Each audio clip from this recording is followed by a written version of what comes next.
Okay, I'm sure the audio is good now. Folks, good evening. Welcome to this program. Mr.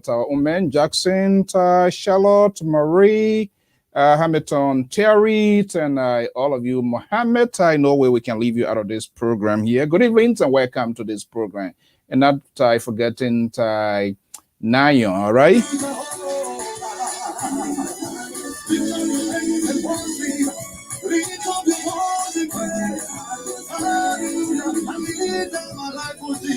Please share the video for us. For some reason, I'm not sure what is a sanction from Facebook. Just do what a favor, Terry, and all of you beautiful people. Just hit the share button and invite a friend and brother to this evening podcast.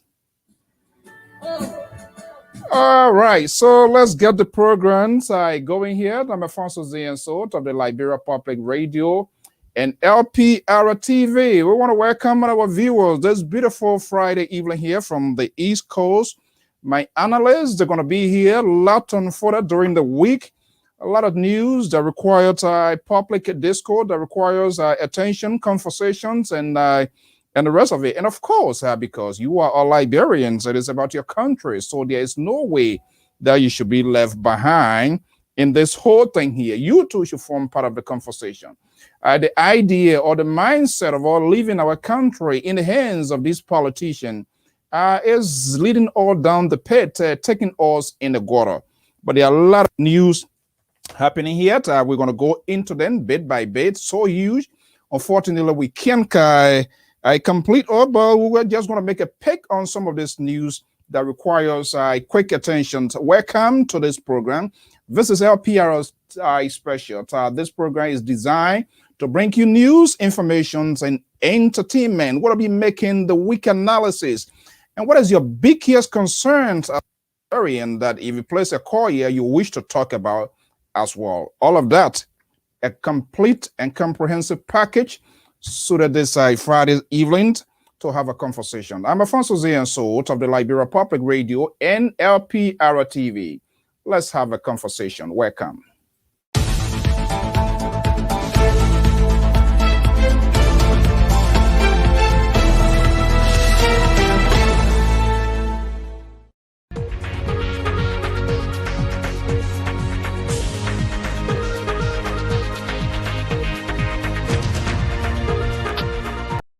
Welcome in, all of you great and beautiful people in the house. Our man Sam Chappell is here. BCG is here. And not forgetting, let me see here. Whistle. I love that. Yeah.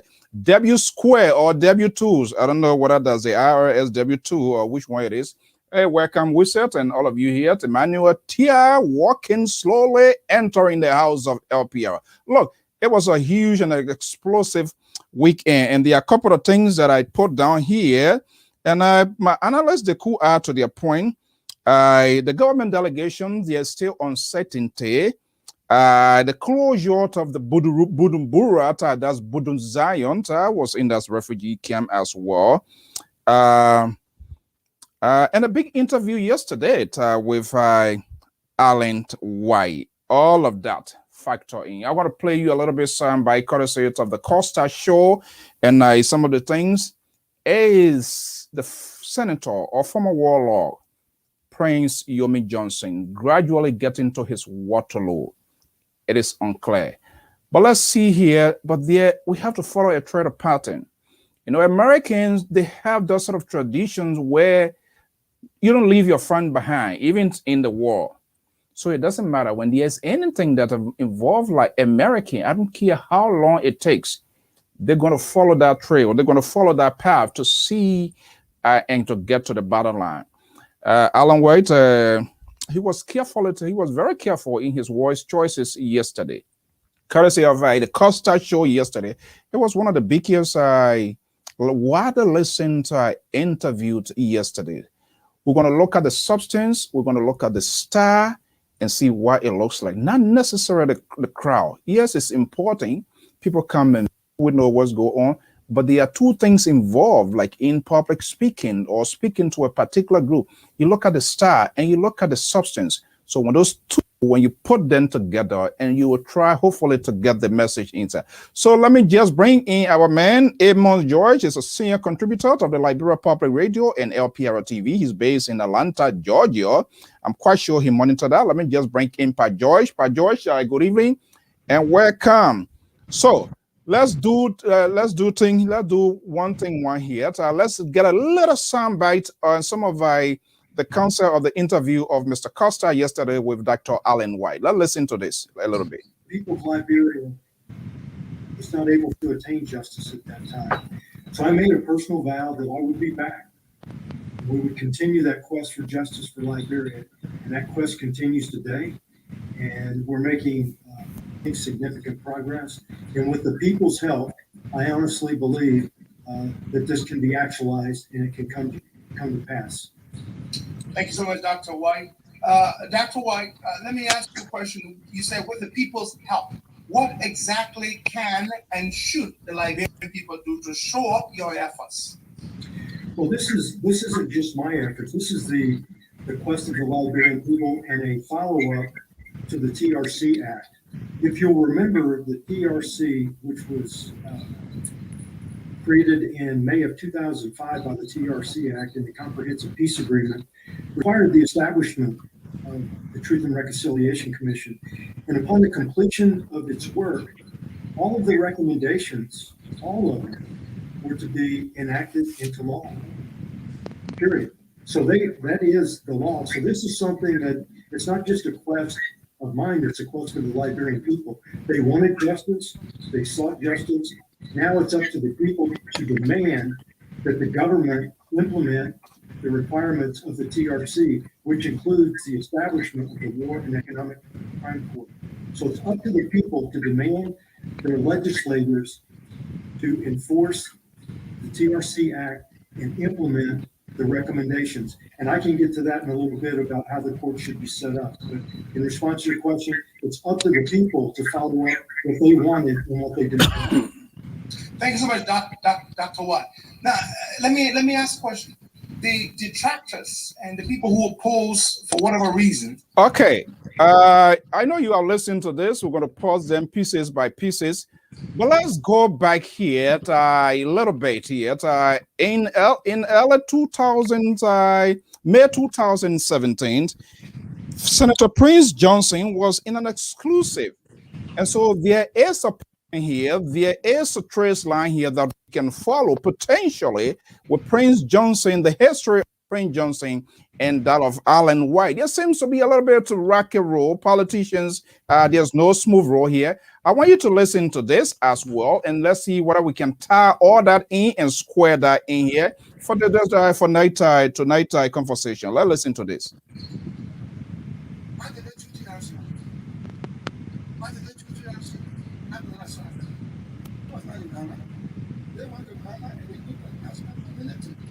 Before Liberia, one platform, TRC, and then two TRC. So why do you want TRC to let an enforcement to one platform? You have to fight pass the law and remove the TRC and bring in one platform and go back again, collect intelligence, collect information about people. Because you cannot get accused people. You have to have facts. Tricky question. I read that. Let me stop this here because the house is crowded. People are asking for the liberal progressive. I didn't know this guy get a fan yet. Are you kidding me? Who asked this question here? Tro. Where is Mr. Toe? Oh my God. Everybody get their own follower. Are you kidding me? Okay. I'll tell you. Well, the liberal progressive is standing by backstage. We are about to bring in. And of course, one of the veterans, community actors, and professor, educator, but I've taken a diplomatic role for quite a while now. Professor ACC Labor, they are all here. Let me just bring them in because the few people are crying for something to. Okay, yeah, what? Gentlemen, Professor, the Liberal, welcome. I didn't know you have fans. People asking, where is Mr. Toe? Are you killing me? Well, let me just go back to this here, then we're going to set the basis here of Senator Prince Johnson. There's an FBI investigation going on about presumed murder. Do you think it's politically motivated? I know the whole detail, I know everything. congratulated. Like, do you think that really the United States tried to interfere in the elections? It's very rubbish. I know who is the architect. If I will not answer that because it is a rubbish. That's a very strong word. I know who is behind the scene, who is working out that deal. Well, you don't know, I don't know. Let's get it from the house's mouth. our architect of the propaganda invited me to Ghana, that's Alan White. The same very Alan White yesterday that was in a big and huge interview with Mr. Costa invited him to Ghana. And let's hear the details from Ghana conference or meeting. Let's hear what Senator Johnson will tell us. That's Alan White, who was recruited or contracted for several issues. They invited me, and I met two white guys who are the lobbyists for Bernard Yuri. They asked me to be Bernard Yuri's running mate. Then they will move my name from the War Crown Code. Then they will move Bernard Yuri's name for the economic crown, for the maritime money and so forth. So I thought that, well, look here, are you telling me the truth here? Because if you know I committed heinous crime against humanity, why would you want to remove my name because you want to be vice president? Bullshit. Huh? If I came to remove Joe to liberate it. Bullshit. Very defiant and arrogant former warlord Prince Yomi Johnson. Well, the team members are already here. Guys, let's get this conversation rolling. Quite interesting to see what's happening.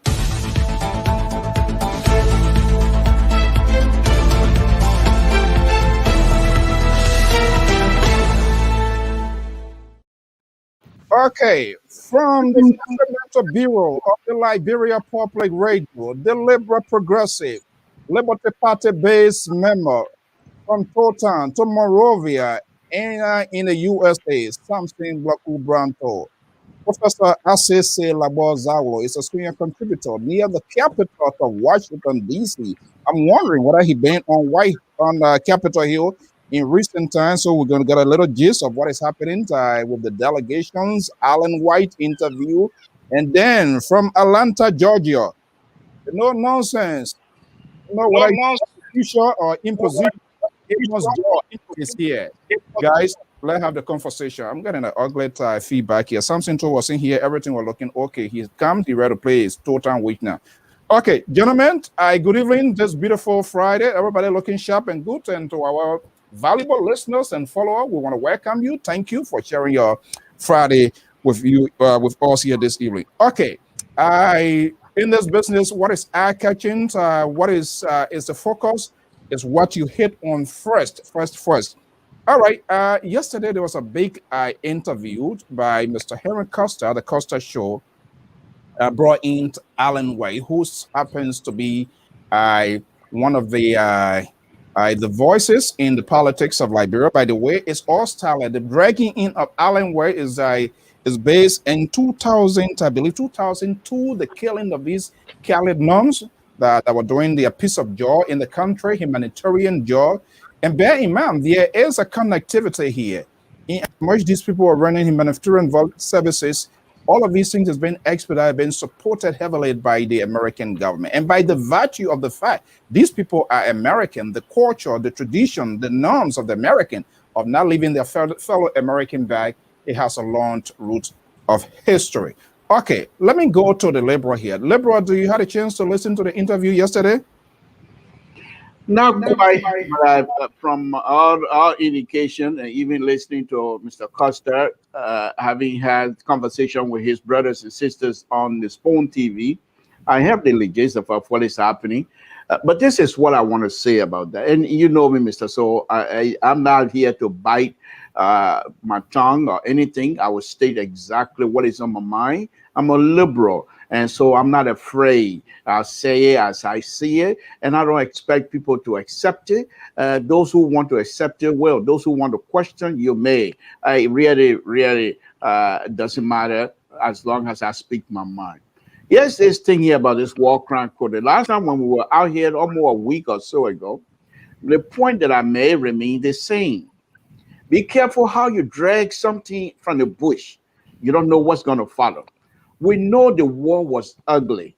We know what the war was daring. I mean, on all sides. I don't care who you are. Whether you're here in the United States, those of us that were here at the time during the war. If I was to be called right now in front of any kinds of a group for investigation, they will find something that perhaps my contribution caused somebody else to die. So we all participated in the war, whether you're in Liberia or you were in America at the time. All of us, nobody's excused. Now, it is okay for us to find out what happened. What happened? Why did these people that were going around shooting people in public that didn't care? When I was growing up in Monrovia, Mr. Saul, when you hear gunshot down Wallace, you're running there to go see who's shooting because you never heard these kinds of stuff. Where is this Yabaro stuff happening way in Firestone. Mr. Saul, please. Yabaro stuff happening way in Firestone. We in Liberia, we in Wayne Branch, the little kids who are running away. People were afraid. But to see Liberians engaging each other, fighting, killing, having a bet on whether the mother of a child or the pregnant woman, whether it's going to be a boy or a girl, because they want to split the bed. This is how low we have gotten. Now, it is very important that we hold those people that are fully responsible. Those who came into this program, whatever you want to call it, with an intent for state power and not to bring any kinds of civilization behavior towards our people. Now, let me say this now. Let me tell you right there. I am not in those sort of storytelling here this evening. Let me just tell you right now. I beg you. I beg you. This is very important to me. Please, let me make my point, and then you can come up with all this kind of stuff. I'm not telling a story. I'm giving you a context. Now, let me tell you this. Those who participated in the war, I think he's right. Many of them were young at the time. And those that were older, that were bringing in the young people, they came in because they wanted to defend a specific group that were being attacked, according to them. Those people must be called to say, come and tell us what happened. How did you get in it?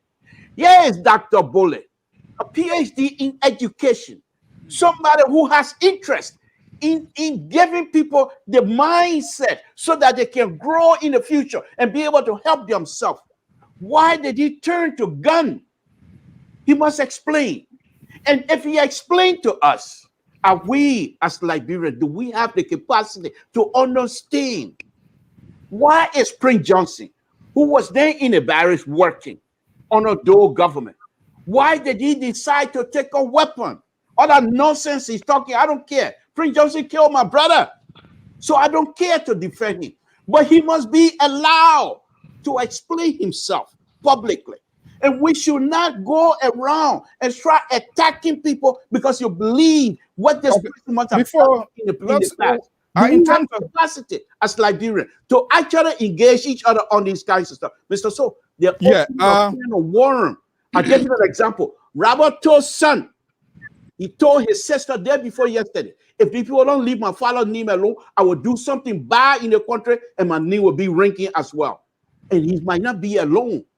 So this thing that people are talking about, making it into politics, this is nothing to play around. If we're going to go that route, let's take it serious and let's talk about it as brothers and sisters and see how we can heal ourselves. Okay. Get a little glass of water here. Don't carry your cholesterol and your pressure up here. It's a very consequential, painful situation. I was one of those after the death of, I think I shared this story with you. I hope I have the strength some days to do it, because I was one of those that were taken at the port of Monrovia with the hope of leaving Monrovia after the death of Doe. And we were at the LPMC warehouse where Prince Johnson conducted a mass choir. The thing that I used to do, I won't do then no more, with his guitar in the Ekamo LPMC warehouse. So we went through the thing, but we're going to keep the conversation proportional here. Professor Zalo. Professor, are you there? Yeah. Professor, I'm here. Can you hear me? Yeah, I'm hearing you now. Yeah. Okay. So you had a chance to listen to the interview with Dr. Alan White yesterday with Costa? No, but I've spoken with Alan White recent, in recent time. I've spoken with Dr. Alan White directly. So I don't think anything he said was new to me. Was new. Okay. Well, Mr. George. I had a not long ago. Mm-hmm. Okay, good. All right, we're going to look at, and that's what I said. We want to look at the substance and the style and all of that. You had a chance to listen to that interview yesterday? Yes, I did. Okay, so overall, in the interest of the liberalization policy or for the good of the country, I'm not talking about putting up the governments of the ruling establishment, the opposition, or the perceptions of people, but let's get a realistic conversation. What was the biggest take away from that interview? What do you make of it? There are a couple of things that I took away from that interview, and it's the thing someone have been saying that only Liberians can bring the war and economic ground go to Liberia, and only Liberians can bring peace to that country. And I think every time he spoke, he stressed on that Liberians, the one who have to do this, we have to take the initiative. He stressed on that. And another thing that was, I just heard it from him was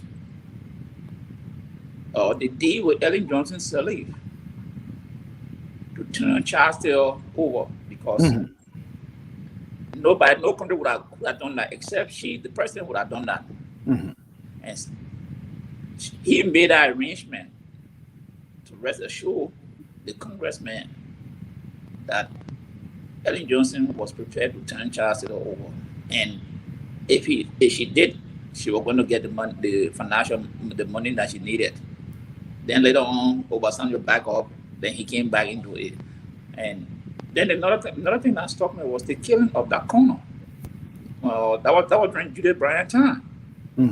He made mention that he got a call. He was in the hotel, and he left that room, and they put the colonel in that room, and that night the colonel was assassinated. Those are things that I took into that.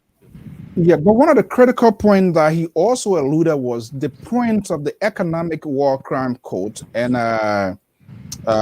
war crime and economic war crime did not come to mind. So one thing let me say something. Then he said, Costa asked him, he said something. He said the court is President Weah, or the president of the country will have to read the UN. I come in. No, what I'm trying to drive at. There, it seems to me their focus point was Charles Taylor, because Taylor's involvement with the Sierra Leonean crisis embedded, and so they were holding him responsible. And he said the point of economic war crime, right, or the war crime code, did not come to mind. I'm wondering what happens within that interim, because there were already things already has happened. So why only Taylor alone was the focus point then? And he said something. He said, remember, Taylor said that he was going to go back to Liberia. And he said he was not connected to Liberia. He was hired to do the Freetown stuff, investigation. But then, after that Charles, he saw the connection. And when Taylor made that statement that he would return to Liberia to rule, he said that was a God-pointing thing for him. And I think that way triggered everything for Charles Taylor. But before then, his life was threatened. Professor, you want to come in? Yeah, let me come in. Look, I think Dr. White's recollections is different every time he speaks. I had a chance to speak with Dr. White not long ago, and when I hear what Mr. George is saying, he indicated, it kind of surprises me. I think what Dr. White needs to do is to visit Liberia and engage the Liberian people and get to understand the Liberian situation a bit better. I think the information he has is faulty, at best it's mythical, and it's saturated with aberrations and half-truths. He's telling you, according to Mr. George here, he's saying that the decision to have a war crimes code is the prerogative of Liberian people. That's not what he has been saying lately. He's been saying what she's been saying is that Liberian people have said that they want the war crimes court, and he's going to deliver for the Liberian people what the Liberian people told him they want. Did he say that? He said, Costa asked him, go back to the interview. Yeah. He said, it's not about him establishing. He said, what the Liberian people must facilitate. They must do what they can do, and they will portray the effort. Okay, so let's do this yet. Let's give a little essence of the interview to set the stage. Are you guys? Is that okay? Yeah. Okay, let's listen to some of the things here. People of Liberia was not able to attain justice at that time, so I made a personal vow that I would be back, and we would continue that quest for justice for Liberia, and that quest continues today. And we're making, I think, significant progress. And with the people's help, I honestly believe that this can be actualized and it can come to pass. Thank you so much, Dr. White. Dr. White, let me ask you a question. You said with the people's help, what exactly can and should the Liberian people do to show up your efforts? Well, this isn't just my efforts. This is the quest of the Liberian people and a follow-up to the TRC Act. If you'll remember, the TRC, which was created in May of 2005 by the TRC Act and the Comprehensive Peace Agreement, required the establishment of the Truth and Reconciliation Commission. And upon the completion of its work, all of the recommendations, all of them, were to be enacted into law, period. So that is the law. So this is something that it's not just a quest of mine, it's a quest for the Liberian people. They wanted justice, they sought justice. Now it's up to the people to demand that the government implement the requirements of the TRC, which includes the establishment of the War and Economic Crime Court. So it's up to the people to demand their legislators to enforce the TRC Act and implement the recommendations. And I can get to that in a little bit about how the court should be set up. But okay. We get a sense here. It is up to the Liberian people that have, from time to time, in the diplomatic tone of the American, even they are trying to help you out from the drowning where you say you have to help yourself. You have to be the lead in doing it, and the legislature, a significant portion, is out of there. So here it's like all of us. We have a greater part to play into this whole thing here. It's not a one-person thing here. Something to. Yeah, Mr. So, thank you. First of all, let me say this here very quickly. First, I think I let my emotion take over because it's a very, very raw situation. Your brother talked to you 1 minute, the next minute he's dead because somebody believed that they're God. You know, Rawato went across the bridge, not with gun. He went across the bridge because somebody told him, when you come here, we can give you some rice, and so that you can take back to your place to feed your family. And he went across the bridge knowing fully well who he was. Everyone in Montreal, who in Liberia those days, I don't know who Rawato is. He doesn't carry a gun. He carried guitar with him all the time. And then to be murdered, murdered publicly. Because why? He's crowned. So when these kinds of discussion comes out, they're very difficult. When you start having these discussions, they're very difficult to divorce your emotion out of it. However, as an intellectual, I think once you have the ability to compartmentalize these kinds of things to make sure that I'm here to discuss and let the Liberian people have my own, make my own contribution. But however, at the front end, I decided emotionally to lower some stuff that's been bothering me for the last few days. But anyhow, I hope my brothers and sisters will understand we all have emotion, and these things are not easy to talk about. Mr. So, what happened here, what is happening is that since Prince Johnson and Senator Dillon, Senator Prince Johnson and Senator Dillon had an argument or whatever it is, engagement in the Senate, thing has not been the same ever since. So Prince Johnson have a way of 1 minute threatening war. A judge will win any election in the country here, there will be war. He will bring war. Next minute, George Weah is the greatest president, greater person to be president in the Republic of Liberia. If George Weah do not give Nimanian jobs, we will make sure that we will see what we will do. Threatening every day. And this is a man who is not someone that is above everything else. And Liberians just got tired of it. And Prince Johnson is in a very big bind right now because of his attitude. This war crime code issue that he's so much concerned about will come. The only concern that I have is what form does it take? Does it come in as a way of trying to restore Liberia image? In other words, restore our cynicism, restore our peace in us? Or do we come, bring this thing out as a way to retribution, as a way to revenge? If we do that, where do we start and where do you end? I just told you guys here the other day, two cousins from my own cousin, they are not speaking to each other right now because of what happened. So where do you start and where do you end?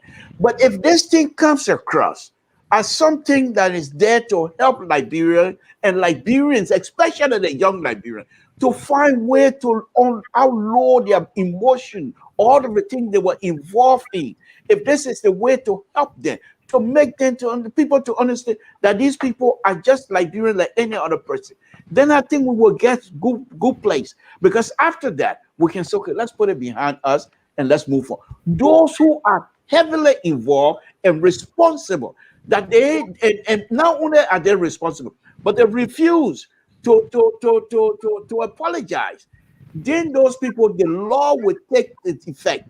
And whatever comes out of it, that's fine with me.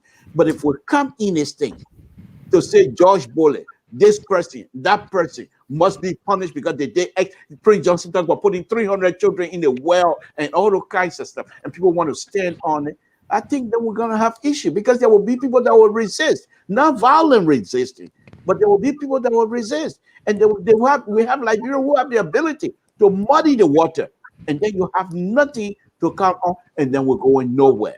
Well, he did address that because that has been the apprehension that if there's a war crime code, there are going to be some sort of reprisal or people going to come, and he made specific reference to the Kamanjo situation. But let me just go to Professor Zawlo. Professor Zawlo, by facial expression here, looking at your when Tor was talking, it seems that there's a little bit lines of agreement with the Liberal here this evening. What should be our most concern? Are we looking at only these actors who are some of the other factors? We have the financiers, even the former president of the, and this is where it becomes daily, it becomes consequential. The former president, Helen Johnson Sirleaf, is not hitting. There were a lot of things said. The TRC did reference her. Right after that, became the first female president of Africa. She won a huge award, Ibrahim's Award, $5 million, giving her more recognitions within the diplomatic enclave. So now, if it's war crime and economic war crime code, all that, there's some sort of correlation. There's an interrelation here that even brought in the war. So what is the target group here specifically? Well, the target group differs depending on who you speak with. For some, target group are Nimbayans, Nigerian, and people of the Mandingo ethnic group. There are people who believe that these three groups of people should be punished. There are people, that's the perception and that's the general concept that they are the one that led to the civil crisis. Is that what you say? Yeah, there are some people who believe that. And being also a Nimbayan and with married to a Mandingo woman, with crown brothers and sisters, I think it's unfair to our people. So then let me hold you right there. I don't know whether it's an established fact. I haven't seen that, but your opinion, your view. But we all know what happens in the Civil War. But for discussion purposes, if that sort of narrative is driven in that direction, it's like we are heading on a sinking ground. Because they become more or less ethnic. Oh yeah, of course. Of course. That's why when you hear the people talk, if you try to gauge some of them and ask them, who are you talking about persecuting? You're going to talk about Prince Johnson. You're going to talk about George Bole. You're They're going to talk about Roosevelt Johnson, peace be to the actors. They're going to name Ahaji Kroman, and they're going to name all those people. They will not name the financiers. You just said it. So, under the Nuremberg Principle, which was, I think, one of the precedent cases or documents to address the issue of war crimes in the world, the financiers, those people who armed combatants, can also be brought to justice for war crimes. Who use state resources or use illegal money to facilitate the process? It doesn't matter, whatever money you use. Once you arm people, you support armed insurrections. And those armed insurrectionists you support engage in activities that are inhumane, that constitute war crimes. You who arm them, you who finance them, you are also going to be held culpable for the actions of those individuals. But here's the thing you just said. Interestingly, British Salif, who names have come up on numerous occasions, was awarded the Nobel Peace Prize. British Salif, who names have come up on numerous occasions for being one of the biggest financiers of this whole war, was also given the Mo Ibrahim Award. They gave him what, $5 million? You see the paradox in the world that we live in. Like Mr. Toh said, look, we all are victims of this war. We lost relatives. My cousin, I wasn't there. He was beheaded in our yard in Kakata. Beheaded. There's I don't know whether you guys know it. One of the things they said, I wasn't in Liberia, but they my dad comes from Quang. And it was believed that the people, the Mano people from the Quang area, they were resistant to the Charles Taylor invasion. So they were targets of the MPFL. My dad, the MPFL issued an order. The MPFL prevailed on the Ivorian government to arrest my dad and other prominent Mano in Danane, La Côte d'Ivoire. They were arrested and taken to jail in Abidjan because it was alleged that they did not support Charles Taylor control in Banga. So we've all experienced it. We're not sitting out here and nothing bad. No, we experienced it. But look, when the TRC traveled around Liberia, Chief Kafuma Konen, who this video is actually one of the most respected members of that commission, he clearly indicated what the Liberian people said they wanted. They didn't want punitive justice. They wanted restorative justice. What did they mean?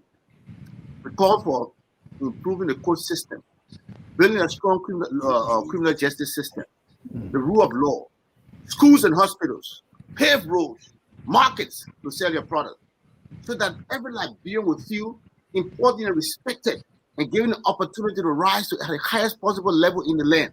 That was what the people asked of the TRC. What certain individual of the TRC decided to do was to twist the suggestions and ideas of the Liberian people and frame it into their own thoughts. That's why you know what the TRC do. Do you know they were fighting at the TRC? You know they were fist fights? Did you hear about that? Yeah, they were fist fights. Now, do you want people who are involved in fist fights to be the one to decide the direction of our country? The TRC report is discredited. If possible, we need to set up a new TRC so that people can go back and give their position to credible people. The TRC undermined its own work. The report was not even signed by every member of the TRC. Do you know that? Are you aware of that? Of course. Yes. And these are things that you cannot ignore. Now, for Alan White, I respect him. He's a very bright man. He speaks with almost two tongues. At one point, he says the Liberian people want the TRC. Another point, he said they should demand of the government. Mind you, he's been very calculative. When you and I are indigenous people. When our people hear white men talk, you know how much impact it can have. He knows that. And he's trying to play on the emotions of the Liberian people to instill fear and create pandemonium in our country, which is unfair to us. Okay. Interestingly, I think. Let me land. I believe that and we all Liberians will also join with Alan White to fight for some of the same things in this country, so that people like George Floyd would not be murdered by the police, so that women would not be called things that the president can just grab them by. Those are important battles I would want to join Alan White to fight for in this country. So that my sons, your sons, can be respected. When they go in the street, you don't worry about them. I'm wondering why is he not concerned about these things right before him? He wants to seek about justice in a country 5,000 miles away. Is mind-boggling. Okay, I see here a line of disagreement or another side of his version here. George. Yeah. Yeah, I'm seeing an indicator here from you that you are quite distant from what the professor is saying. Explain. You know, this thing, we continue to drive down with it. We don't see our kingsmen being wrong, even when they're wrong with defending, because they are our kingmen. But they don't take into account all the people that have been affected by these people. Just 1 minute here. Let me see here. Now, what am I saying? It's a Mandingos, man on Geo crime, where the only tribe that were affected by this war in Liberia. No. This, we have to be honest with ourselves and stop misleading our people. Some of our advocating, we never said prosecute all the crime people. No. I have a strong connection to crime people. My foster brother, all crime sisters. I lived in Grand Gate before, and I know Grand Gate. Someone I'm not seeing grab all the crime people and put them in a chamber or whatever. It's never been our talk for many of us. And I always say this: some of you people who talk, they never went to Grand Gate during the Dole regime. They don't know how divided Grand Gate was. You think that everybody from Grand Gate was enjoying Dole regime? No, it was not every crime people. But when people read on Mother Water, then they say, oh, they after a certain group of people. No, it's not so. Like some of us, we always say, Ellen Johnson has said on many occasions, 10,000 should contribute to the war. She spoke about it. That's why we say the war and economic crime code should come. It's not about crime, Guillaume, or Mandingo group of people. Someone are saying the TRC report, even if the report you want to condemn it, fine. But let's go to the war itself. The behavior of people in the war violated all international norms. That in itself, we don't need TRC report for it. You got so many evidence that can prove that these people did something beyond. It was not accepted by the action. And the TRC report was clear. They talk about child soldiers, people who are children, people who are castrated, forced into this thing. They will not be tried. So why people come out to say, you want to bring the crime people, you want to bring the Mandingo people, you want to bring the Gil people, all of them. This is wrong. Someone has been very specific. People who have command and control over these people. It is that those are the people we're talking about. And for someone that you can take it the way you want to take it. My son, 1 year old, was burned. I never saw his grave. I cannot tell anybody if you are living probably would have been 20 years old today. And you got someone who is very defined, like Mr. Prince Johnson, looking in the eyes of someone and say, I didn't kill nobody. If you say you want to make peace, then why Mr. Prince Johnson had not taken the initiative, or Mr. George Bullitt, or Ahachi Kroma? Just I want to talk about why they have not taken the initiative during the absence of the war crime code and said, let me go to this region and tell these people what happened. Why they have not taken the initiative. But they have been very defined, arrogant. And you expect us to say, oh yes, because we want peace. It is just mind-boggling. Prince Johnson on tip, Brian Water Allison, a Gizi woman, and say, what did you tell your husband when you moved the soldiers on the campus? And the poor woman said, look, that was my husband, he was not working for me. What he did, and slapped the woman and said, you take her from here. And you expect us to say, oh no, that was right. That I can make peace. If the man cannot accept those kind of action, the massacre that took place in Katakian, Dumo Road, Coffee, other places, Lofa, Bomb. Are you seeing all those people that are in those areas were fighting when they were massacred, Lower Lofa? The tapes are there. So why would come here and sit down and say that we should just bury everything? People who commit a crime, they have not taken full responsibility of it. And you expect the victims of that small directly. Because my son, 1 year old, you would have killed me because I had connection to crime people. So you could say, oh, they made our crime man, fine. But my son, 1 year old, what did he do? And Mr. Prince Johnson, and Haji Kurma, the George Bullet, these people have not taken responsibility of the action. But we want to deflect it to other people. Nobody not giving Ellen Johnson a pass. We all know the role she played. So let me ask this question here, gentlemen. This is consequential, and that's was the thing I'm trying to figure out here to find an answer, because the atrocities, both sides, no question about that. And Teller today is in a hay. Mr. Toja, hold on there. Prince Johnson, when the grand door, when the cut he was caught, Prince Johnson was sitting there drinking Hennekins and laughing. Prince Johnson did not defend the Nema people. But because of ethnic connection, they made him as a hero. He did not defend the Nema people. And let me see someone who come and tell me, say, Prince Johnson defended the Nema people. When he was on Carway, Charles was controlling Nema. Bomb, Nigeria, Basel. Where the Prince Johnson defended the Nema people. But it's because of this ethnic thing. We don't want to say, because our countrymen is involved, our kinsmen involved, we don't want to say it. Me, I always say, if we got any better general that you think that massacre people, bring him on.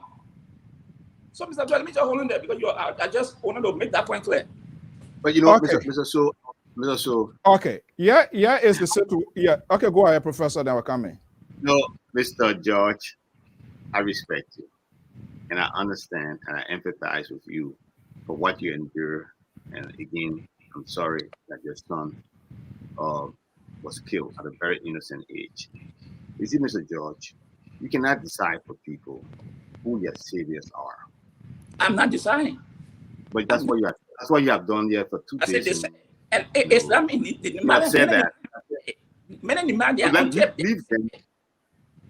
Yeah, well, so they said it. But you are disputing that. He's not their savior. I'm not Now, I don't condone, but that's what you're saying. You say he did not defend them.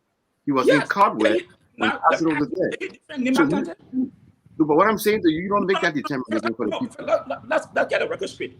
The Prince doesn't defend the Malian. Look, let me explain this to you. I do not condone. No.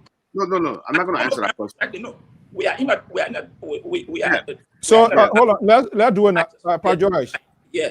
Let's do it this way. Hello. Yeah. Let's do it the way. You guys know this platform here. When we come here, we discuss it as it is, and for the good of our audience. Let's have the professor carry his thought, and then if there's anything you can go there. Professor, go ahead quickly, because I wanted to ask. Yeah, it's not a bad thing for him to come. But anyway, here's the thing I'm saying to you. You see, you cannot decide for people who they believe their saviors are. Now, I do not condone what Prince Johnson is alleged to have done in Liberia. If Prince Johnson was murdering people and the rest of it, I believe that he should be held accountable for his actions. All right? I'm not also one of those Nimbayans who look up to somebody as a savior. I don't see Prince Johnson as my savior. I don't see him in that context. What I'm just saying to you, you don't decide for them who their savior is. He could be in Caldwell, and the people could be in Limba. You don't know what things he might have been doing, in our Liberian police, what wires he may have been burning that make them to believe that he protected them. So let's be very careful about that. Okay, so let's take it away. And one of the things, again, like I said to you, I repeated it. The people, when you listen to them talk, the U.S. government, through the U.S. Embassy, issue a statement that Prince Johnson cannot be a chairman of the Senate Committee on Security and what? Defense? Intelligence and defense. Mm-hmm. Okay, fine, good. Based on the allegation, because we are living in a civilized world now, based on the allegation that he may have committed war crimes, correct? Mm-hmm. The same U.S. Embassy did not speak on, did not go against the election of Ellen Johnson Sirleaf, even though it is alleged that she was one of the chief financiers of the atrocities that were committed as a result of the war in Liberia. You see the double standards. But that was more us saying that. Dr. White indicated that, and that's a lie. He lied. So let me, Dr. White, gentlemen, let me ask. George Weah, his own president.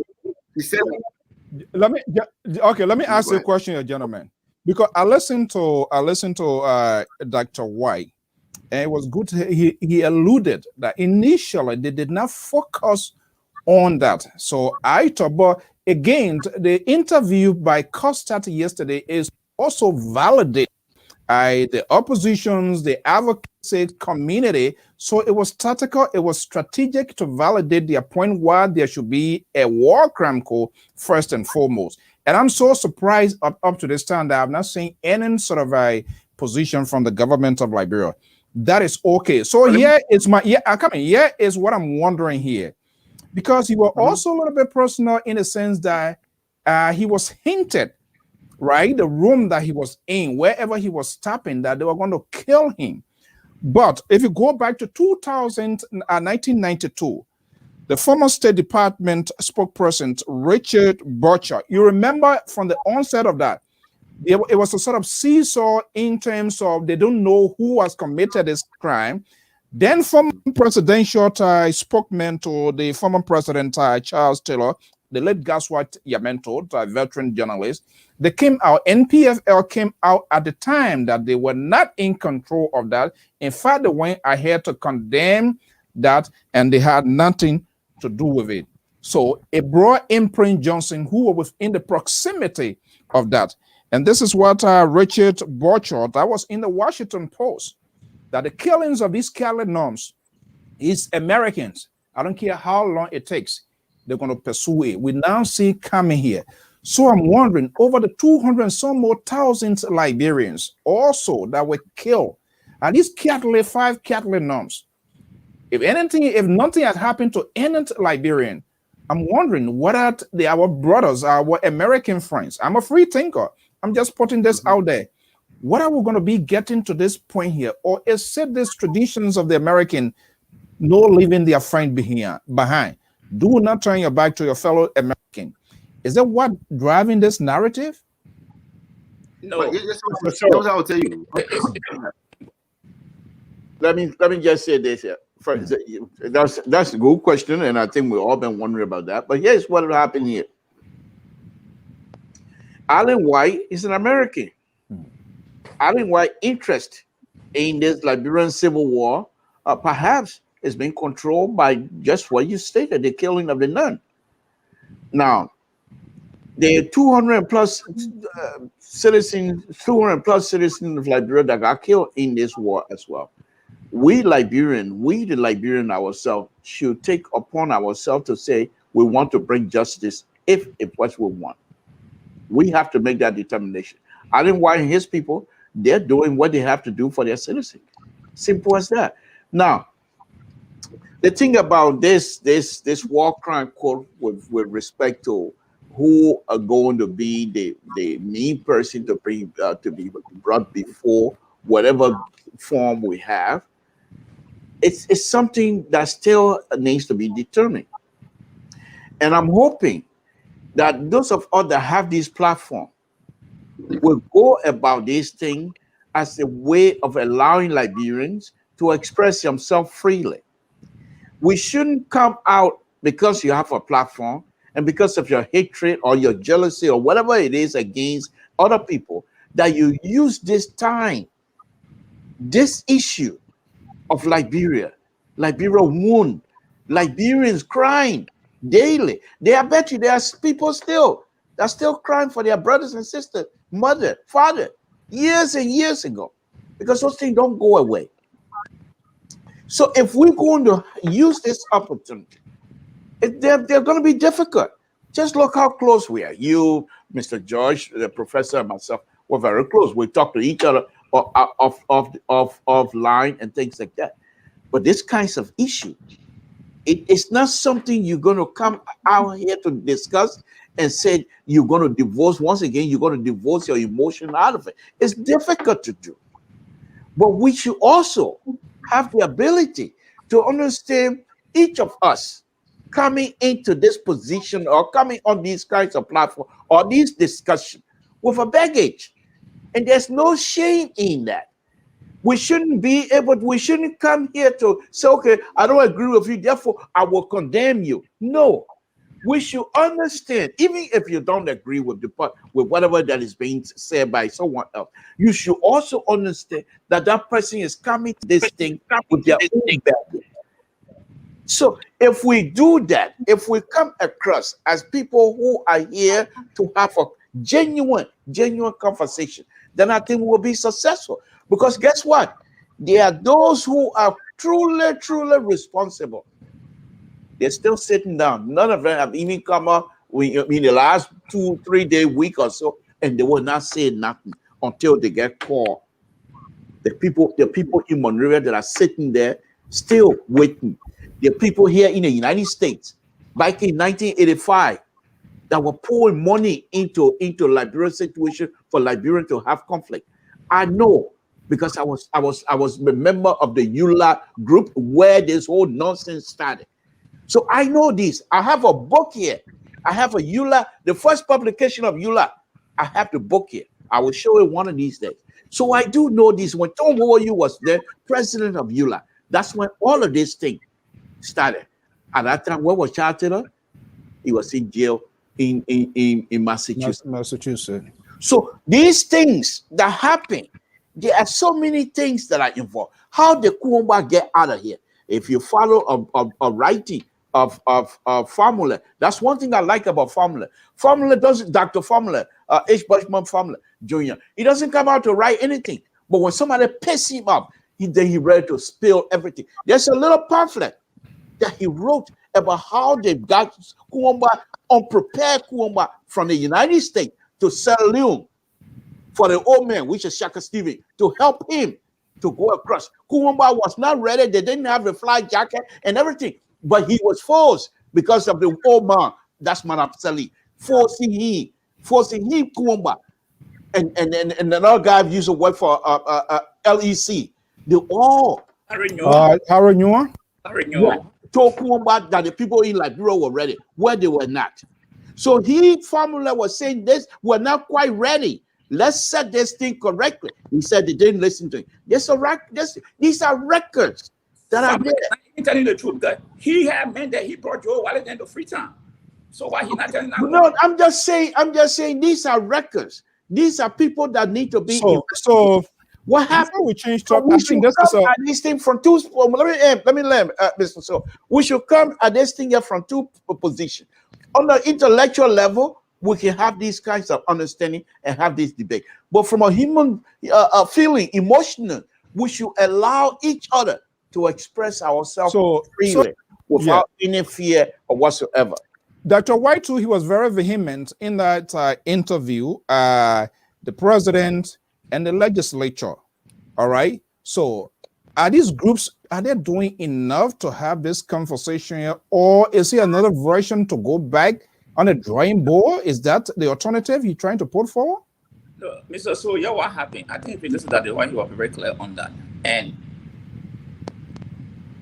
there are ways they can force people to do things, if at all. And he alluded that he cannot say, but if President Weah wants to do it with the legislature, he can do it with the stroke of a pen, just write the Secretary General of the United Nations to solicit support, fundings. And he said he went for it because there's some of the argument. Our listener readers, still trying to read some of the argument those who were against it were making, that only on the country and nothing went on now, there's no security. But Dr. White alluded to this. He said, look, Freetown did not pay one cent. The security was provided, the international security was provided by the international community. The funds were delivered by the international community. So this myth that people try to spread around that, where the government, where Liberia get the money from, that the White clarified that one yesterday. It's on the interview that Freetown did not have to pay anything. And so This is one of the things those who are against it make the argument, no security in Liberia. But in Freetown, Dr. White said it. The international So, let, provide let- everything. yeah. So- So, Professor, yeah, go Let me ahead. clarify. So Let me clarify. yeah, is the thing here. The killing of the nuns is part of the problem. But here is the question that will continue to pose to those who are against this whole war and economic crime code. Hmm. What do you expect us to do when the people whom we are accusing are very arrogant and adamant, saying that they didn't do nothing? What do you expect us to do? But let me dismiss your claim and thought that the government of President Dr. George Manuel Weah is against a TRC. No. You got me wrong. Hold on. No. Yeah. Professor, Yeah. don't do that. All right. I did not say George Weah or President Weah is If there's against. any- so if I there's any said, thought, hold on, Professor. Don't do that to me. Mhm. Don't do it. I didn't say that. I said Dr. West said, Mhm. with the stroke of a pen, Mhm. President Weah can ask the Secretary General Yeah. to provide just right to do it. So, So I think what has happened, what this interviewed yesterday, I didn't say that. I It's- said those, hold on now. I said those who are against Okay. the war crime code, the Mhm. argument is, me is going out of Liberia. Where will the money come from? That is exactly what I said. So please don't try to misquote me. No, good. So let me just say then, if anybody is out there believing that this government is against the setting up a war crimes code in Liberia, that person is totally wrong. Dr. Weah made it very clear on 2 separate occasions when he addressed the United Nations General Assembly.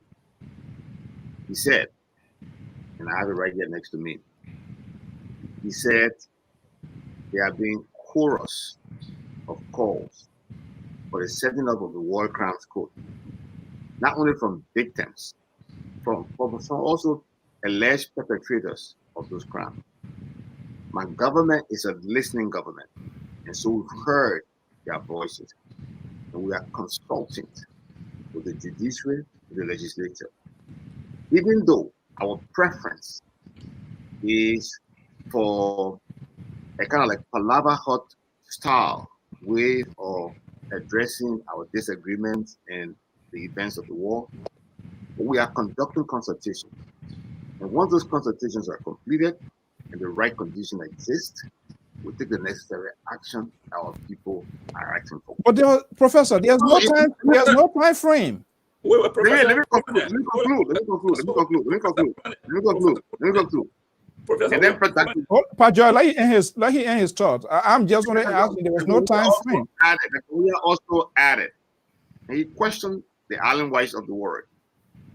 That where were you when the government that was born out of these peace accords, the first government that was born out of these peace accords, that government lasted 12 years. Where were you in those 12 years? Why did you not advocate for that government who had a situation right before them to address these things? Look, this government, Professor, is that an arguable case? It's an arguable case because here's the difference. Here's the thing here. This government, like Mr. George says that it's a stroke of the pen. I didn't know Allen White controls the United Nations. He knows the United Nations budget and how much. Okay, hold on 1 second. The Liberal is observing. The Liberal. Sometimes experience can fail you, right? It's not a linear thing. So if this happens, direct correlation. This happened, then that will happen. Sometimes there are other factors that might be too strong to be resisted. And so they might impact on what you otherwise thought would happen, and they will not happen that way. Our country has a very small budget, under $600 million. We have competing priorities, and we have to prioritize what our people need right now. What our people need right now, they need to enhance our mechanized farming. We need to build more schools, and the government is in the process. It has a $45 million available to improve schools across the country. We need to improve our healthcare delivery system. We need to build farm-to-market roads. We need to connect every regional capital city. So, okay, I coming. All right, I coming. Very important priorities for us.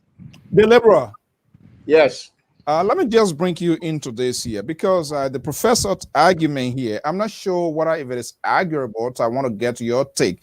There are things when we watch these, shows here, cold case, it takes 10, 15, 20, 30 years. And intelligence community, they will pursue to get to the bottom line of these cases. And those cases can potentially be prosecuted. There has been this sort of uncertainty as to who really murdered these Catholic nuns.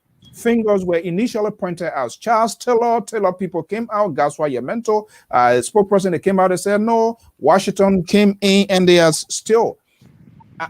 Do you think there is some sort of lead into this whole thing here now? We have gotten to this, and do you agree with the professor that there are things of priority? So if you are saying that, and I think what this yesterday interview has done, it has put GOL on the edge. It was strategic. I don't usually agree with Costa on most of his things, but they cleverly worked this thing out. Alan White, who helped to prosecute to get the process in Sierra Leone to get underway, he brought in Alan White at a very strategic and critical time. And I think what happened was that the Senate, it was a big mistake.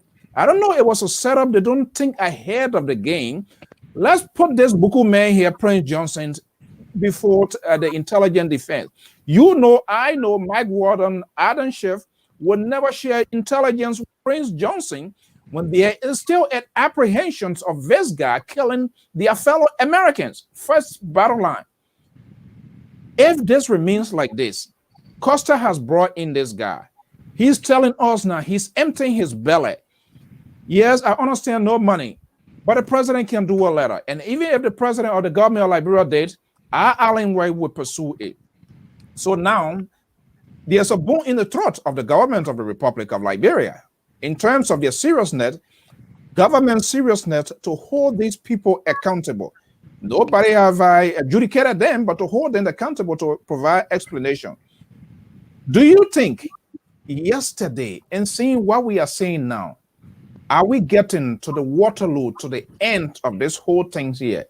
And is that something you think Prince Johnson has said, oh, a little the night is about to fall on me? And I think that was a big mistake. Getting that Defense Intelligence Committee stuff in the Senate is a very powerful thing. We know that here in the U.S. So obviously, American, they took their position. It has helped to resurrect this whole narrative here. That will get a vote in Nima.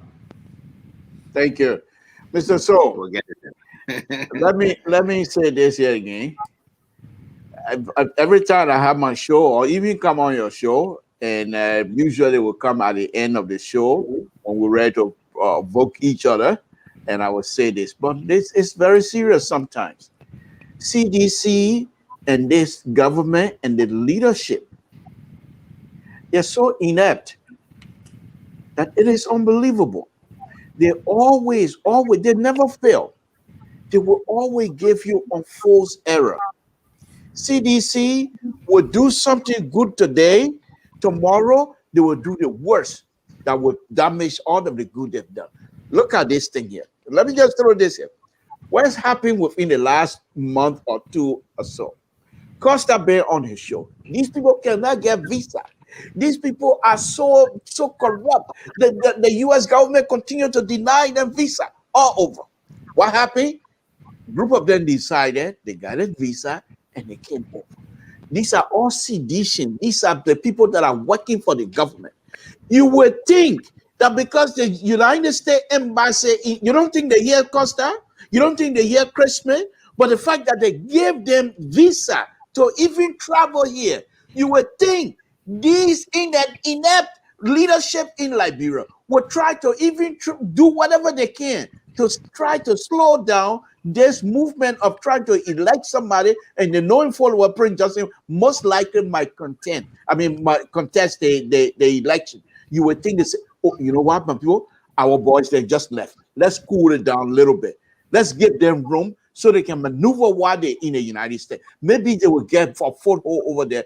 Everybody, every lobby that tried to do good for them, what do? They stab these people in the back by electing Prince Johnson and having the United States embassy in Liberia issuing a rebuke against the government of the Republic of Liberia.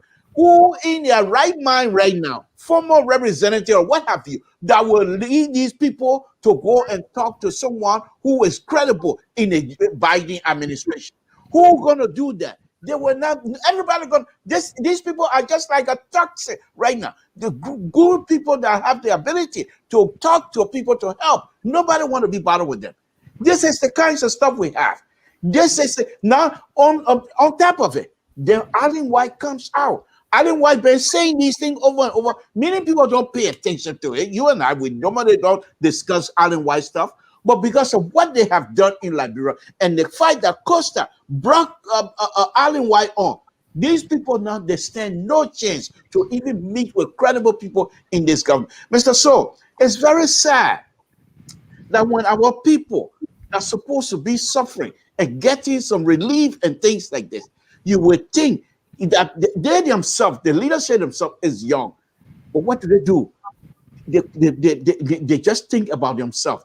They come in here, they thought by coming here, oh, they're putting sand in Costa Gary. But what did they do? It turned around because of their inept behavior.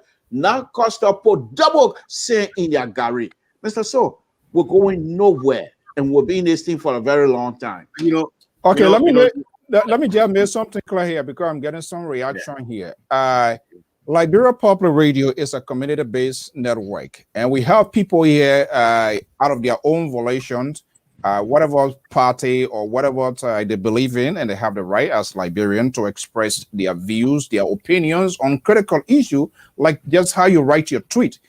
Something to, even though you say you're a Liberty Party, but whatever he says here, it does not in any way, form, or shape as an envoy to represent the voice of the Liberty Party. Amos George equally. Professor Zablo, as far as I'm concerned, the Minister of Information of the Republic of Liberia is the official spokesperson. So his views, his expression does not in any way to represent neither the government or CDC official position. If I'm denied, he can speak to that. But I just want to make that crystal clear to our viewers. We have these people to discuss this issue, and obviously they want to be a descendant view. I know, I mean, I've seen people, different writing, which I really don't have time, but it's good to make this sort of thing clear. So people have the right, just how you agree and disagree. He is not representing the government of the Republic of Liberia. I just want to put that. Yeah, I'm not a official spokesman for the government of Liberia. I'm a friend to this government, and I do study this government very seriously. Are you a friend or partisan? I'm a friend of this government. I'm a member of the CDC. The government is not a party. So I can't be a partisan of the government. As far as I'm concerned, from time to time, you think CDC like Liberia. From time to time, you think CDC Liberia. From time to time, you think CDC liberal. It's your party that got us to be where we are. Your man Steve Zako in the diamond decided to make it. So I'm planning within 2 or 3 days. I will invite you here, and I will violate some of the rules from Liberty Party and bring that document on in public, where I will ask you to eat crow. Let me say something, Mr. So, Professor Zako mentioned something, and I wanted to comment. When President we are left from the United States, I think the two trade he made 2 comments. Yeah. One, he asked, do the Liberian people want peace or development? Yeah. Then the other one he asked, he said that he never asked for war crime code before. Yeah. So now you coming back. Yeah. To say your president is in support, but with those questions, then of course it's but you never said hold on. Mm-hmm. Why? You want to play my tape? You want to play my tape? Let me correct you there. Mm-hmm. I did not say the president is in support. No. I didn't say so. I didn't say so. No, I didn't say that. I said we have the 2 occasions he gave me when he went back. Yeah. He checked one time. He asked a question. Do the Liberian people want peace or development? Then the second time, he said he never asked for war crime court. But he never did. He never asked for it. Well, those are his words. Yeah. Then the question, what I'm wondering, is he in support of the war crime court or against it? Where is he standing? He said his government is a listening government. So his government is right now sampling the views of ordinary Liberians with the intent to make an informed decision. But the president is saying, Professor, Okay. the statement that was made at the airport by the president, his statement was ridiculous, number one. Second, the president's statement was condescending to the Liberian people. Third, the president's statement was ridiculing the request from the Liberian wanting war crime. And y'all say you want war crime, then we'll go to then you'll come in. Let's talk about. But I don't want. I went over there. I said, "Well, I want to say I can't." Then you'll say you want war crime. You're gentlemen. Let me ask this controversial. Let me ask a controversial question here. Let me ask a controversial question, and I will ask a professor who is a friend to this government to take a lead. He's a sedition. He's a sedition. He's not your friend. He's a CDC man. Don't try to pull punch on the one here. Okay. Do you agree with him, Professor? I'm a sedition. Yeah. But I said it. I said I'm a friend of the government. The government is not a party. I'm a member of the Congress of Democratic Change. Okay, you're a sedition. I'm wondering here. Okay, I'm wondering here. Yeah. This whole week, from last week up to this point in time here, to the closure of this week, a lot of significant things been happening, and we are not getting any official statement, or we are not hearing anything directly or indirectly from the government, and the government continues to be silenced. So some of us were free thinker here wondering, wait a minute, is the government losing grip of what is happening? Are they not aware? Or is like, okay, I'm coming. And I'm going to list the laundry of lace here. I'm going to put the list out here very shortly. Or, okay, they're letting just figure for themselves. Okay. In the midst of this whole war crime court being intensifying, we saw the Senate with this sort of bizarre twist. The inability of the the opposition itself to solidify their political grip in the upper house of government by having Prince Johnson to be elected that itself. It was a question. African Star and other major news outlets reporting that they are asking for the closure of the Bujumbura refugee camp, which I once upon a time I lived in that camp. We saw the huge delegations coming to the U.S., right, and being here for almost going to 2 weeks now. I did court today because we were hearing that there was a potential conference or meeting in Washington, which I was hoping to attend, but I spoke with the ambassador, and I was shocked to tell me that as far as he is concerned, there is no planned meeting, there is no conference. So it was his first time hearing that. Yesterday here with this Alan White scenario from the Costa talk show coming together. With all of this here, is the government not saying, is the government not hearing? Why the Minister of Foreign Affairs? Why the Minister of Information? Why nobody? What are they here for? Is that to debunk the theory or oppositions or other people are saying, well, these people can't travel, so let's go. We'll go travel. Why are they here? It is unusual. Usually within this sort of place, when there's such a high-profile delegation come, we see a press release. At least something of a little brush of the government delegation detail will come. I have perused through the official website of the executive mansion. Nothing yet. Have you had a chance to speak with any member of the delegation? Oh, yeah. I don't know about any delegation yet. And I said that the other day, and you keep bringing this delegation. I don't know about any delegation, so I don't know where you're getting your information from. But let me quickly go back to what a liberal progressive said.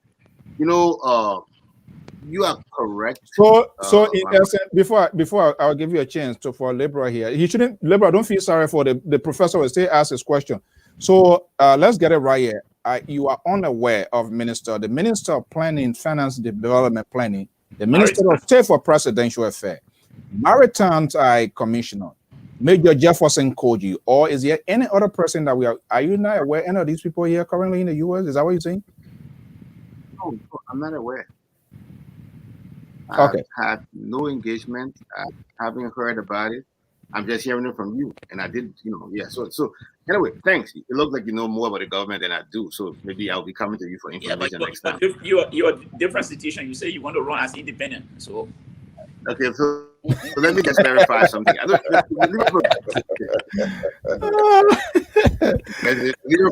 go on. All right, we can hold you. The man don't know, he doesn't know. That's it. Liber Progressive made some very good points, and if everything kind of occurred the way you suggested, obviously it shows dereliction on the part of our government. But the fact of the matter is that that's not the truth. What you provided, there's a little bit of distinction. There's a little bit of separation with the facts. I know the Senate had a date and time for their elections. That's not something the executive controls. The executive can exercise some level of influence on how those things happen. They can exercise some level of influence, but they cannot control when the Senate decides on, to hold their elections. Now, decide on their leadership. Now, I think Mr. Sewell just raised a point. CDC doesn't have a majority in the Senate. Do we have a majority in the Senate? No, but you have a greater influence. We don't have a majority block in the Senate. But you have brown envelope. You have brown envelope. That's your belief. Now, have you thought about the fact that your people, Liberty Party people, may have created this problem? Your chairman, according to what we are hearing, was already in line to go as the chairman on what? Security and what? Intelligence, defense and intelligence. And then what happened? Last minute, you step back. Is that a design by the CDC government?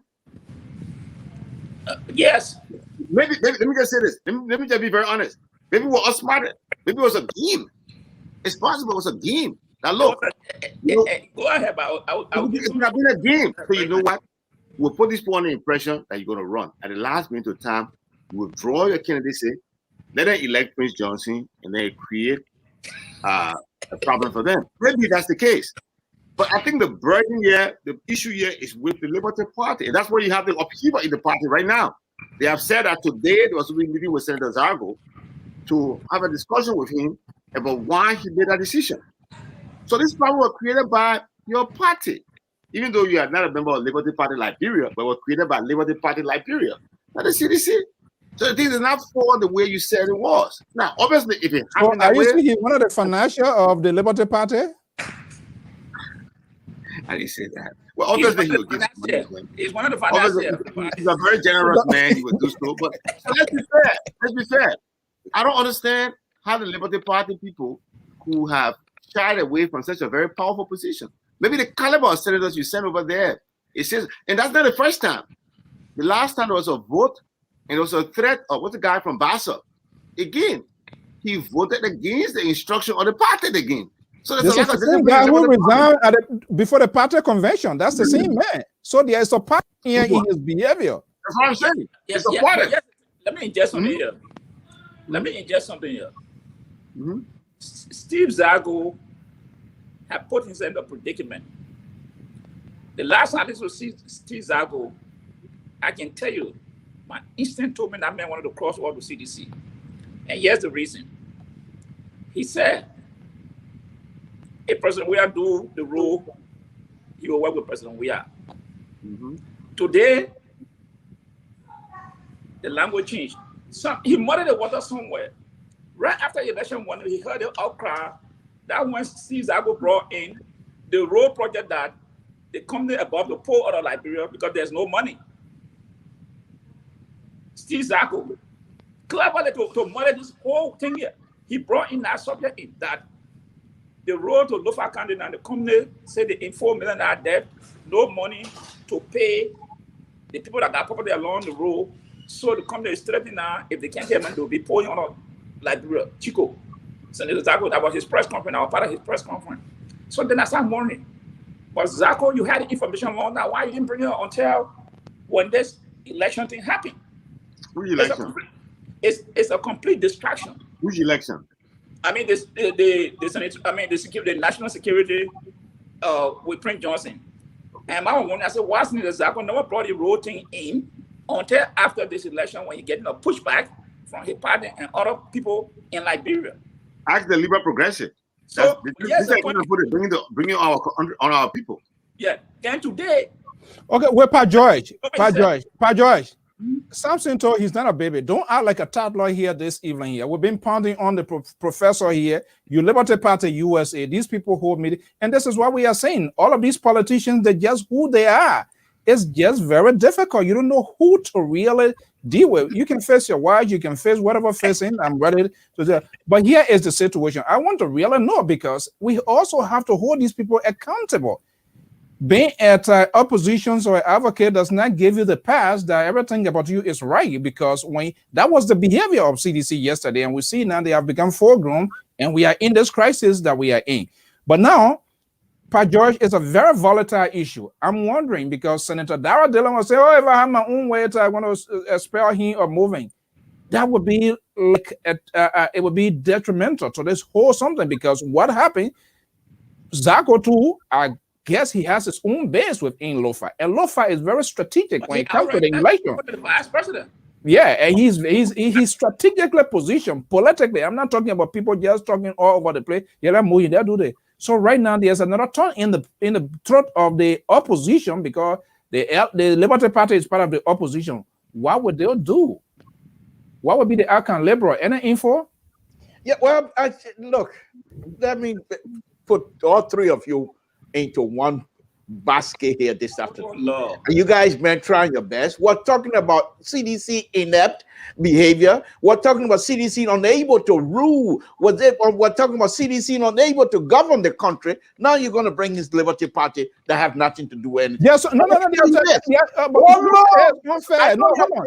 We're talking about Prince Johnson. Liberty Party and the Liberal here tonight. I'm not here to speak for Liberty Party USA. I'm not here to speak for Liberty Party Liberia. I am member of Liberty Party USA, and we are one of the most intellectual party. We are the most qualified party in this whole collaboration and what have you. Now, when was the last time you had a meeting? Let me tell you, all three of you this, because I know all of you, your ideas and your behavior and everything, they're all conservative lining, except Mr. Emil George, who has always said he's not far right conservative, and so he's in the middle. But that's not the point.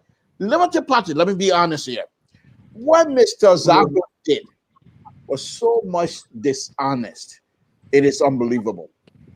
What I believe, and this is my opinion, is that Mr. Zacho most likely must have taken brown envelope from Prince Johnson, because the kinds of explanation this man, who is highly educated, and he's also security minded. I mean, he's much more qualified to be the chairman than Prince Johnson. But what did he say? He's accusing Dylan and our political leader, Madam Yumbley Lawrence, who happen to be one of the most highly qualified in the Senate, if I may say so. Now, accusing them of they not go, he believed that they might not vote for him. What kind of idea is that? You haven't even, the election has not even happened. Then you say, "Oh, I'm coming out because the people, they will not vote for me." They did it the last time. Who are you? Are you truly a Liberian? That's why I'm saying that I suspect Steve Zacho most likely took brown envelope from Dr. Weir or Prince Johnson. No, he wanted a position. What I'm getting here. What I'm getting here. I don't know the authenticity of this, but what I'm getting here from a former government official. We all are out of the bell wheel. We are all out of the system here. Could this be another ploy to have helped to intensify this? Because knowing very well, if Senator Prince Johnson occupies that position, Uncle Sam will come out, and that will germinate the conversations of this incentive. Don't give possible? them more credibility than they deserve. Let's go back to Don't give those people any kinds of credence. They are not that smart. Prince Johnson, so Prince Johnson had the position before Prince Ellington. What has changed here is that the promulgation of social media to amplify, to politicize these things. This is one that they have no control over. This is why it's happening. Prince Johnson had this. I think Prince Johnson had a position during Ellington. Yeah. Okay. Yeah. Yes. But right now, what is happening is that some of us and all those people have magnified this thing here. I said it the other day. Politicians in Liberia will have to be very careful, because what they used to get away with today is no more there again. Yeah. With the presence of social media and other things. So this is the problem Prince Johnson facing. Okay. In 5 minutes, we're going to be wrapping up here. So let's do a sort of a psychiatric or some sort of act like a soothsayer here. I wonder what is going through the minds of Prince Johnson, even the government of the Republic of Liberia, with all of these sort of entanglements that is coming. What do you think happening now? Do you think any conversation going within them as we speak, with all of these sort of news coming out? Yeah. I know the conversations that's going on.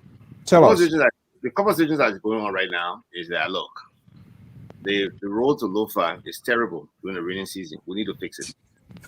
The road to the southeastern part of the country are terrible. We need to fix these roads. We are concerned about students who are getting ready to take the WAS exam, having been in school for less than 10 months. We are concerned about whether they're going to make a pass. We are concerned about the market women being able to... Professor, this is not 2023.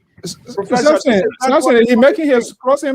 He can't come now and start running campaign for 2023. This is not the time. We said what is happening with Prince Johnson, and you coming to come give us a laundry list of campaign issues that we're going to flock you people, CDC on, and now you want to try to kind of run. Go ahead. I just want to remind you. Because I know you're going to flock me, so I have to start campaigning early. You don't think so? Right? I should be doing that, right? But here's the thing. What I wanted to say clearly is that I don't think that the issue of Senator Johnson is a major issue from the perspective of this government. I believe that the issue will solve itself. I know for sure it will resolve itself. Do you know how? I don't know how, but I know that it will resolve itself, and the Liberian government will be given an opportunity. Will he be turned? Do you think the government will the government help to facilitate to turn him over, something like that? Is that the direction? Liberian government has no history of turning its citizens to other people for persecution. Ellen Johnson said he did it to Charles Taylor. The Liberian government doesn't have a history of doing that. But I'm telling you, Ellen Johnson did it to Charles. Who facilitated the successful turning over? You said Ellen Johnson said he did it. You say Liberian government did. But Ellen, what was her position? Well, you said Ellen Johnson said he did it. Did not say. Okay, let me. Okay, gentlemen, we are out of time here. Unfortunately, we can't start this interview. Let the professor carry on, and then you make your. That's why they call him professor. Professor, go How ahead. do you know to get out of that? I called myself being qualified. President Ellen Johnson did it. Since you yourself in the lead, the professor already get that point on you. Professor, go ahead. So I will go back. I've learned it already. So I think look, what's going to happen in the next couple of days and weeks is that the issue will be resolved. Liberia, the government of Liberia respect the United States as a strategic partner. The voice of the American people means a lot to the government of Liberia. And so the Liberian government will take into consideration the views expressed by the government of the United States. They will engage the Senate, Senator Johnson, and all the stakeholders. Do you think conversation ongoing as we speak? There will be, of course, there will be an amicable resolution to this situation. Okay, Lpr-Tv, we are already out of time. 1 minute here, quickly. What do you think is going on within the bell wheel? I believe strongly that Prince Johnson, just to ease the fire off of him, he's going to resign. from that position. And I think by doing so, perhaps will ease the tension on him. Right now, to be honest with you, even though I don't know, but I'm just speculating, I think the tension on Prince Johnson right now is unbearable. Because Prince Johnson most likely thinking that helicopter going to fly in Liberia somehow and just pluck him from the middle of the street and bring him to America. I believe me, he's most likely probably thinking like that. And that's why he's going to Nima right now. So he's not going to travel in the daytime. Most of it, he will be traveling at night right now. And what he doesn't understand, these people don't have to do anything. They can stay. You saw what they did to Sunumari, the Iranian whatchamacallit. So Prince Johnson is terrified. Is he on a time bomb? Is he on a time bomb? Is he on a time bomb? Prince Johnson, no. What America is probably going to do, they're going to smoke him out. They're not going to do anything with him. They're just smoking out, and Prince Johnson will continue to make many mistakes. Eventually, Prince Johnson going to confess and Okay. so say, George, I am. George, do you think Prince Johnson going to cave in? Oh, he will give. He will read that. I got some sources that he will lead. He will turn down that position, but he's worried. Don't let nobody tell you that he's worried. But he would that position he will not occupy. He will rescind that position will be rescinded. He will not take it. And let me just say this. And also, Professor may disagree, but the Liberian government is under pressure. This is mounting pressure on George Weah government, because this thing will end up being, if at all the government don't do the appropriate steps, this thing will be tied to financial aid to Liberia. And we are seeing it play in other places. But let me tell you, Professor, the Lofa rule you're talking about, your government has not provided the $3.7 million to pay the people on alongside the road. And the company say they are in $4 million.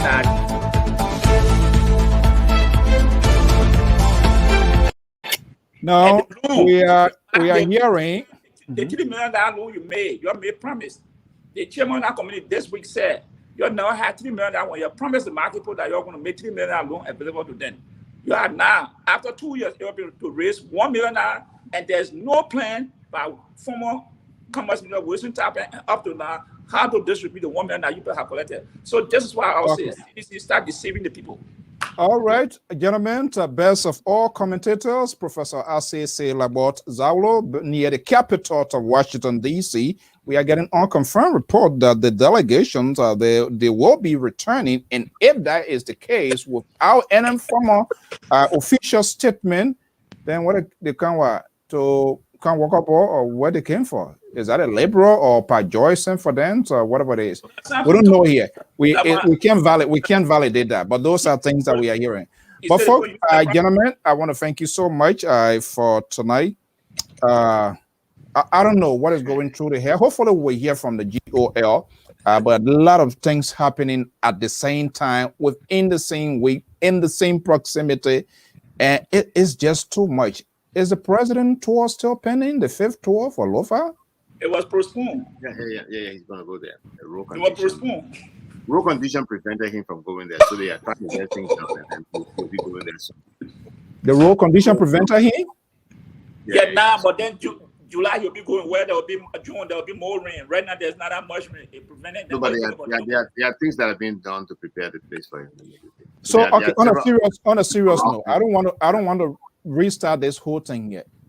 If and only if we can hear from the group, our officials that are here, without even speaking with the Liberian community or anybody, and all of a sudden we hear say they arrive at Rabat International Airport, what does that tell us?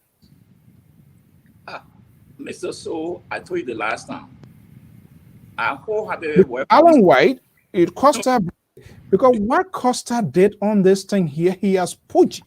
He was able to be successful, and the government inability to articulate their own. Well, I'm coming, Professor. We don't want to start.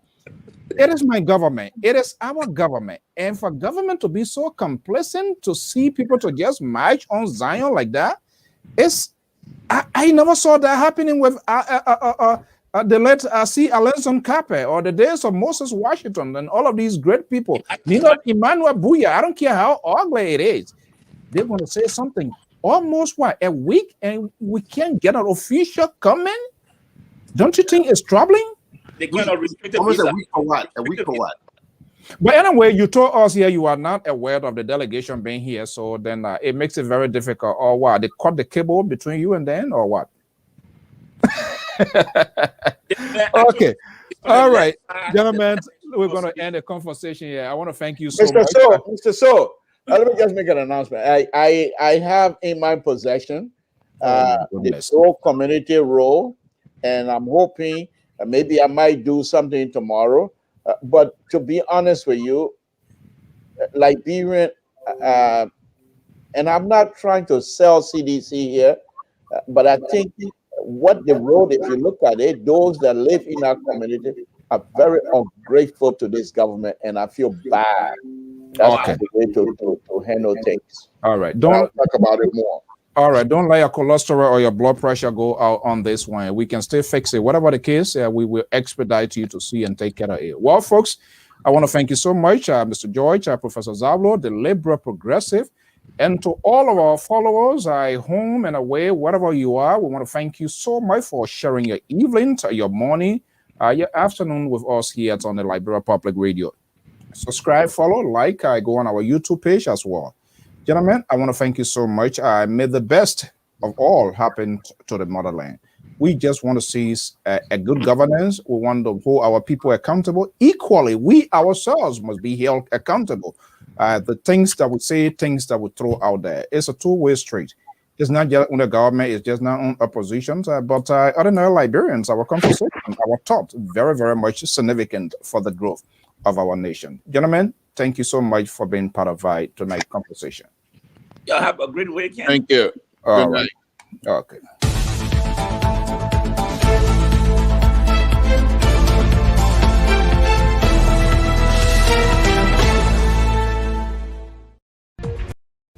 Okay, well, folks, that does it. I'm Alfonso Ziensot of the Liberia Public Radio and Lpr-Tv. I want to thank you so much for being part of tonight's program. Please send in your comments, your suggestions as to how we can improve our broadcast and things that we need to talk about that are so consequential and important for the growth of our country.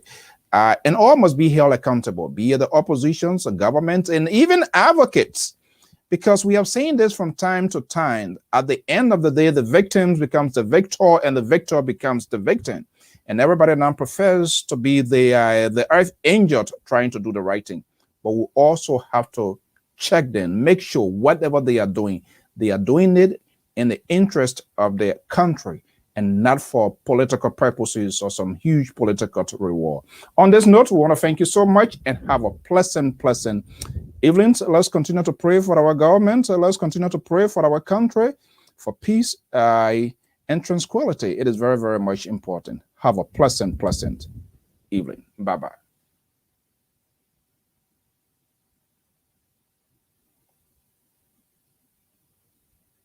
All right, so we got to cut it out here for the rest of the evening here.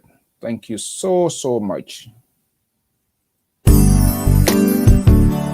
Whoa, whoa, whoa, whoa, whoa. Love is all we need to make you see. This is the time to come together.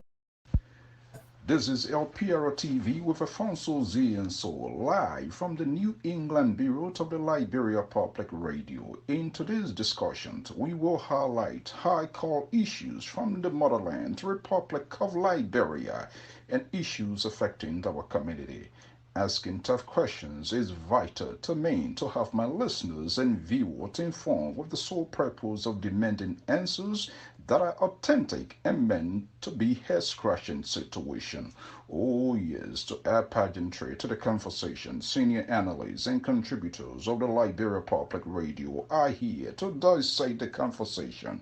From Baltimore, senior analyst Professor Asese Labozalo, CEO, Real Academy and Gideon's Polytechnic Academy in Liberia. Senior contributor Amos George is in